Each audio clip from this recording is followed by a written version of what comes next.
Want to paint in oils but looking for a more mixed media and textured approach? Then this video is for you. In this video, which is for the absolute beginner, I will show you a oil painting technique mixing oils with coldwax medium.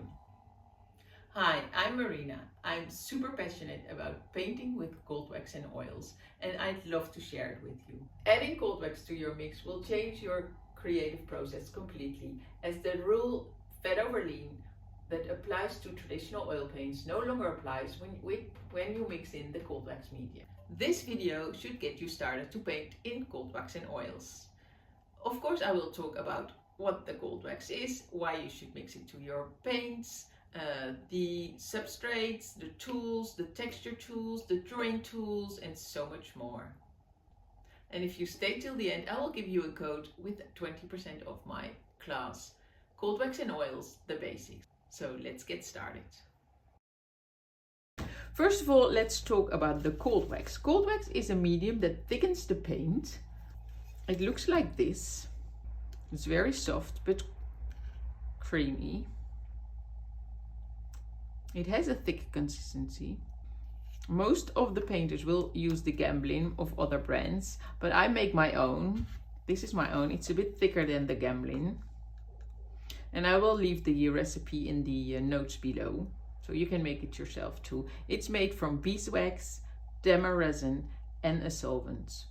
And since there's solvent in these cold waxes, you can't mix it with acrylics. So this is the coldwax medium for oils. It thickens the paint. It's very tactile, so that's what I really love. And you can see, if I will just put some oil paint here, which is thin, and as soon as you mix in the coldwax, I always mix 50% paint and 50% coldwax. You can see that it becomes thicker and more waxy, and you can create beautiful textures with it. Okay, I changed the paper because I realized you can hardly see it on the black paper. So you can see how thick and beautifully creamy this is. It will also dry with a beautiful matte finish.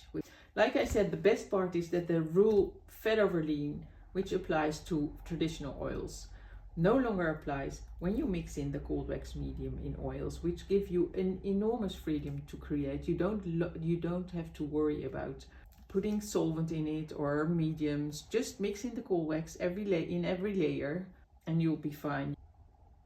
It also alters the drying time. As soon as you mix in the coldwax medium, the drying time will be shorter. It's one of my most asked questions. How long does it take for a layer to dry? It depends on the thickness of the layer, the humidity of your studio, even the colors that you use. Student grade paints often take longer to dry than the more expensive artist grade paints. There's even a difference in color. Some colors dry faster than others.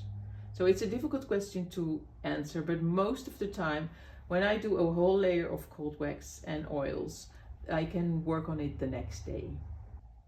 Drying times are quite important in this technique because it depends on the effects that you want to create. As you can see now, it's wet, so you can scrape back, but you understand that when it's dry and you scrape back, you will have different effects. And that's the same for using, when you use drawing tools, for example. We'll talk about that later. But the dryness of the layer is quite important. And I will talk about it in depth in my online class, Coldwax and Oils, the Basics. The tools we use when painting with coldwax medium, this is my hard working tool. It's called a Messermeister ball scraper. And I'm using it almost all the time for my smaller paintings and my big ones. And it's a super tool, and you just apply it by going over the surface with different pressures, because if you press hard, you see it won't create any textures. But if you just drag it over the surface, you immediately start making textures. I might need a little bit more paint, but you can see the idea. And then you have your palette knife, It's my second favorite tool. Oh no, my first favorite tool is my fingers, but I'm using the palette knife a lot too, and that will give different effects too. If you scrape or if you just drag it over the surface.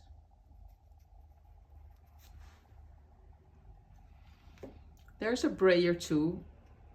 You can use a brayer too. That's more to make a veil of color, so a very light, hazy layer when the underlayer is dry. There again, that's why I talked about the drying times of the layers. Sometimes it's very important to see which tool you use when the layer is dry, semi-dry, or completely dry. This is more for using it on a dry layer, because if you use it on a wet layer, it will pick up the paint. And then there's, of course, like a color shaper. You can even use, if you paint big, you can even use this. But my most hard-working tools are my fingers, bowl scraper, and palette knife. Now I want to show you which supports you can use. I do a lot of my portraits, small portraits, on Arches oil paper. It's a thick oil paper, and you just tape it to a board with a blue tape. You don't have to gesso it. You can start immediately painting with cold wax and oils. And it's a really beautiful thick paper. So I'm using this a lot. It's recommended when you work with cold wax and your layers are thick to work with on a rigid surface. So you can work on gesso boards or just panels. But if the panel is big, it's better that it is cradled. I love working on these, and I have them in all sizes. I usually tape the sides with blue tape just to protect them from paint. I put 2 layers of gesso on the top, and then I start painting with the coldwaxmedium and oils. And even if it's said that you should not work on canvas, you can work on small canvas if your layers are not too thick. And my big portraits are painted on canvas, but it's a canvas, a 3D canvas, which it's called, with a very sturdy frame, and I've never had any problems. So you can paint on canvas, it's just not recommended if your layers are very thick. The oil paints that I use are student grade or artist grade paints. I often start with a student grade paint in my first layer, especially when I'm painting big, because you can imagine if you have this very expensive Rembrandt and you're painting on a very big painting, you will use a lot of paint and a lot of cold wax.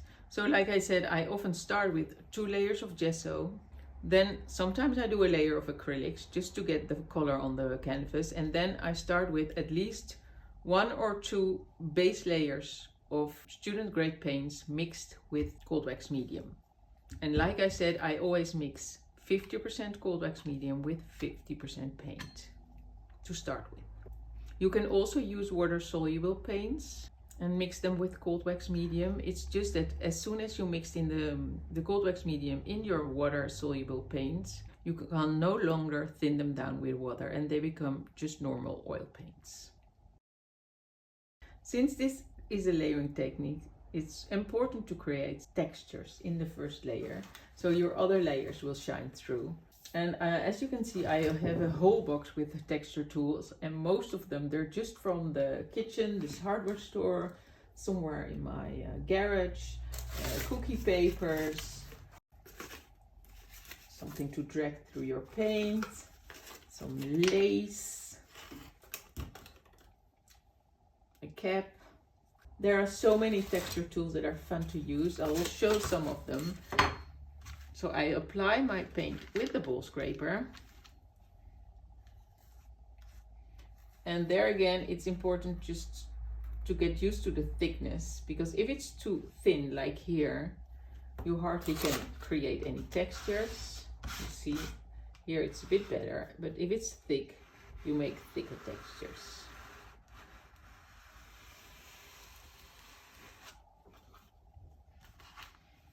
You can use stamps, for example, and then you can always use them on another part to print. It's a real mixed media technique because you can do so many things with this technique. We'll add some more paint, and you can already see that it's fun to layer because the other layer will shine through even though it's a very thin layer.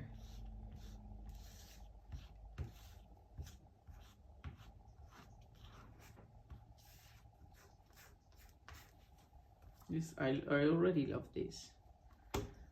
You can, well, take a brush like this, for example, which I think you hardly see but gives fun textures. You can scribble with your palette knife.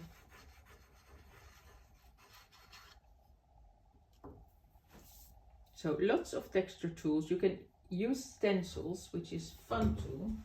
I do have other videos with where I show you more how the layering works. I will link them into the notes. This is just to show the possibilities.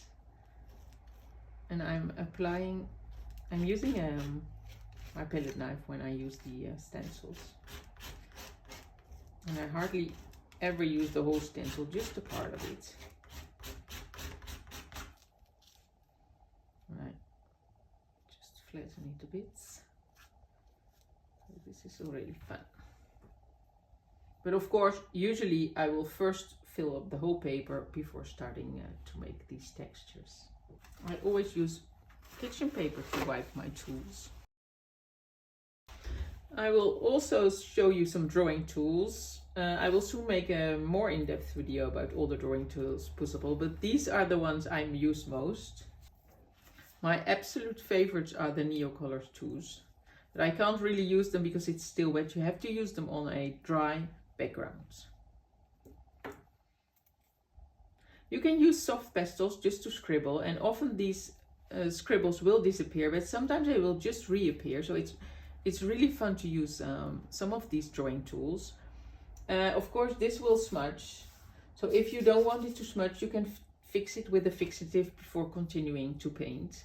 You can use oil pastels, sennelier oil pastels, because they don't recommend to use oil pastels because it's said that they don't dry, but I find sennelier oil pastels do work and do dry if you don't use them on large parts of your painting, but just small scribbles, no problem. I never had any problem with them. These are the oil sticks.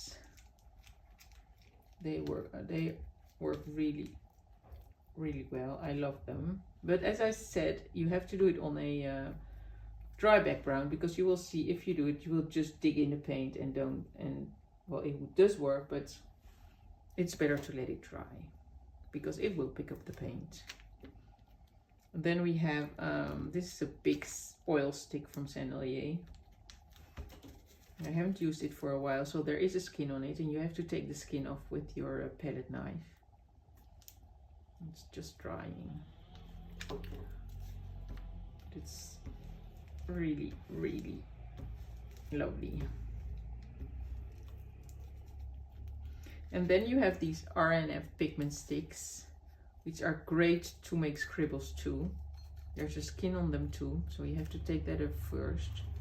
And then you can just write with them, or you can even spread out the paint if you want to cover large areas. Or you can just take some of it and mix it with the cold wax. Really, the possibilities with this technique are endless. And you see, if you don't do a thick layer, you will see the scribbling that's underneath.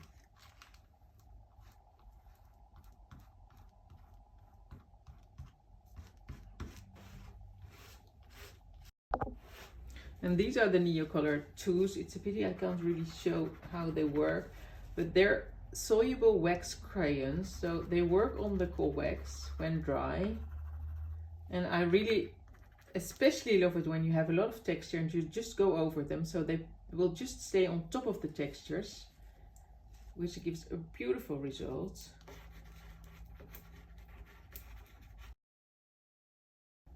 What you also can use is pigments. You can mix them with your cold wax, or you can just sprinkle them on, which I quite often use this technique. You have to be careful not to smudge them too much. And you can take a paper and a brayer and just press them in to your paint.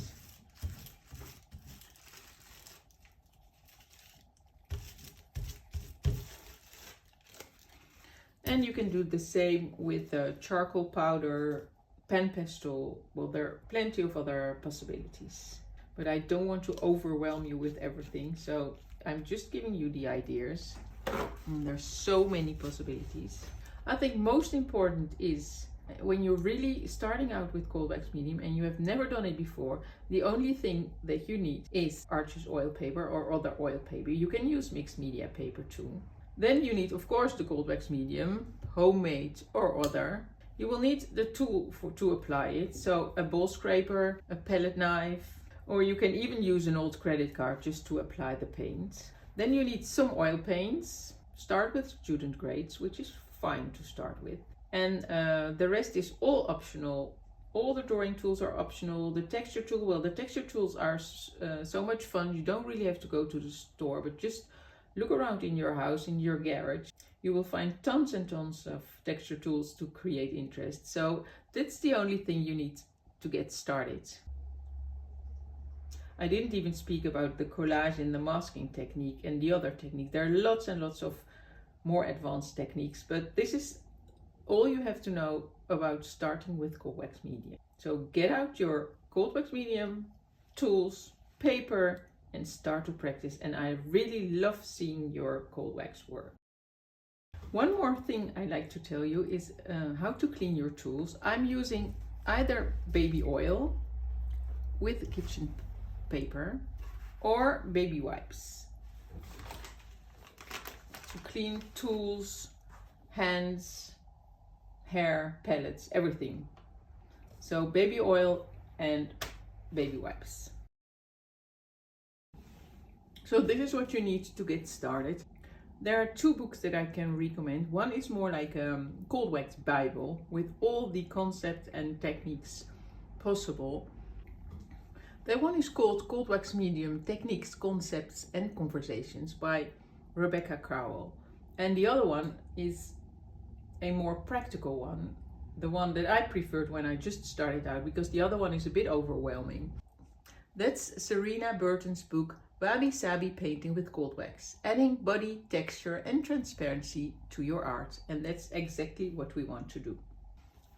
I hope that this video will get you started with painting in oils and cold wax medium, and that you're going to love it as much as I do. If you want to dive deeper, check out my class, Cold Wax and Oils, The Basics. And as a thank you for watching, use the code BLOOM20 to get 20% off. The link to this class is in the description. Let me know in the comments if you have any questions on this cold wax process. And don't forget to like and subscribe to my channel, because every 2 weeks I will post a video on cold wax painting, whether it's cold wax and oils or cold wax and acrylics. Thank you for watching, and bye for now.